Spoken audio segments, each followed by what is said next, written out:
എന്റെ കുട്ടിക്കാലത്ത് 50 രൂപയ്ക്ക് പോലും പടക്കം വാങ്ങിക്കാൻ വഴിയില്ലാതെ നിസ്സഹായരായിട്ട് മറ്റുള്ളവർ പൊട്ടിക്കുന്നത് നോക്കി നിന്നിട്ടുള്ള ഒരു കാലമുണ്ട് കേട്ടോ. പക്ഷെ ഇന്നത്തെ കുട്ടികൾക്കോ അവർക്ക് എന്തെല്ലാം കാഴ്ചകളാണ് അല്ലെ. ആഗ്രഹിക്കുന്നതിന് മുമ്പ് ഒത്തിരി കാര്യങ്ങളാണ് അവർക്ക് കിട്ടുന്നത്. അതിൽ നെഗറ്റീവും പോസിറ്റീവ്സും ഉണ്ട് കേട്ടോ. പക്ഷെ ഇത് കാണുമ്പോൾ നമുക്ക് നമ്മുടെ നഷ്ടപ്പെട്ട ബാല്യകാലമൊക്കെ ചിലപ്പോൾ ഓർമ്മ വരുന്നേ. നമ്മളൊക്കെ ശരിക്കും നമുക്ക് ഒന്നും കിട്ടാത്തൊരു കാലഘട്ടം ഉണ്ടായിരുന്നു കേട്ടോ.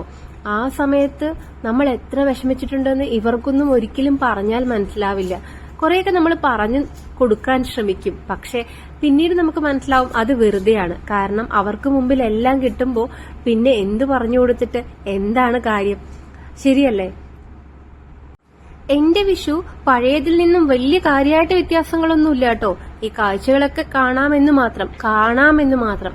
ബാക്കി സമയം മുഴുവൻ അടുക്കളയിലാണ്. കാരണം വിഷു സദ്യയൊക്കെ ഒരുക്കണ്ടേ. ആ സമയമാകുമ്പോഴേക്കും നമുക്കെല്ലാം റെഡിയാവണം. സോ 12 മണിവരെ ഏകദേശം അടുക്കളയിൽ തന്നെ ആയിരിക്കും. പിന്നെ ഈ ആഘോഷങ്ങളെല്ലാം വിഷു ആണെങ്കിലും ഓണം ആണെങ്കിലും ക്രിസ്മസ് ആണെങ്കിലും ബക്രീദ് ആണെങ്കിലും ഒക്കെ കുറച്ചു പേര് അടുക്കളയിൽ കിടന്ന് ഇങ്ങനെ എന്താ പറയാ രാവും പകലും അടുക്കളയിൽ കിടക്കുന്നതിനോട് എനിക്ക് വലിയ യോജിപ്പില്ല. പക്ഷെ എന്റെ യോജിപ്പിന് വലിയ പ്രസക്തിയൊന്നും ഇല്ലാത്തതുകൊണ്ട് അതങ്ങനെ തുടർന്നു പോകുന്നു, അത്രേ ഉള്ളൂ കേട്ടോ. ചിലപ്പോ തോന്നാറുണ്ട് ഇതൊക്കെ ചെയ്തിട്ട് ഇപ്പൊ എന്തിനാണെന്ന്. പിന്നെ അതൊരു ശീലായി.